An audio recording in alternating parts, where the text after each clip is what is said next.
श्रेय लेने के लिए तो विधायक जी सबसे आगे, और जब उसका नुकसान हो जाए तो फिर आंख मींच ले। तो मेरा हमारे बहादुरगढ़ के मौजूदा विधायक और सरकार द्वारा अघोषित विधायक दोनों से ये सवाल है कि पहले भी बहुत से करोड़ रुपए बहादुरगढ़ में आए हैं। मैं पिछले कार्यकाल का जिक्र करूं तो 2300 करोड़ रुपए बहादुरगढ़ में आया था, 800 करोड़ रुपए 1.5 साल में आ गया, दिन का करोड़ रुपए लग गया। अगर दिन का करोड़ रुपए बहादुरगढ़ में लग रहा है तो वो रुक के मार के बोलेगा कि मैं लग रहा हूं।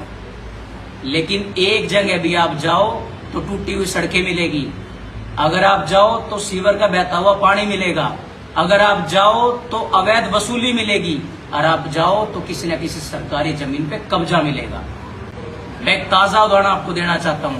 हमारे यहाँ 2 स्टेडियम है, brigadier Hoshiyar Singh stadium, doctor Bhimrao Ambedkar stadium. Hoshiyar Singh stadium में हादसा हुआ, सरकार ने ढमरू बना दिया लोगों का। कोई कह रहा है ये एजुकेशन डिपार्टमेंट के पास है, कोई कह रहा है फलाने डिपार्टमेंट के पास है, कोई कह रहा है फलाने डिपार्टमेंट के पास है। ना तो परिवार को आज तक कुछ हुआ, उनके लिए कोई सहायता हुई, और न उस स्टेडियम की सुधार हुई। सेम हालात भीमराव अंबेडकर स्टेडियम के करे। सरकारी जमीन पर अवैध कब्जा कराया गया।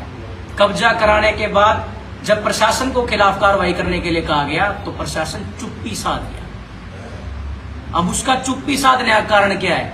जो आजकल मार्केट में रेशो चल रही है, 60-40 कह लो, 70-30 कह लो, जो ये रेशो है, अगर ये रेशो चल रही है तो फिर इस रेशो को खत्म कौन करेगा? एक तरफ तो भाजपा सरकार कह रही है हम भ्रष्टाचार के विरोधी हैं, हमें 0 टॉलरेंस भ्रष्टाचार पे चाहिए, और दूसरी तरफ उन्हीं के अधिकारी 60-40, 70-30 की रेशो चला के चल रहे हैं।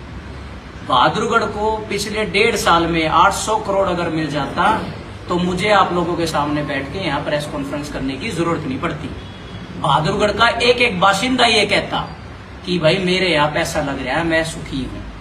लेकिन 800 करोड़ कागजों में लग गया और इनके घर में पहुंच गया।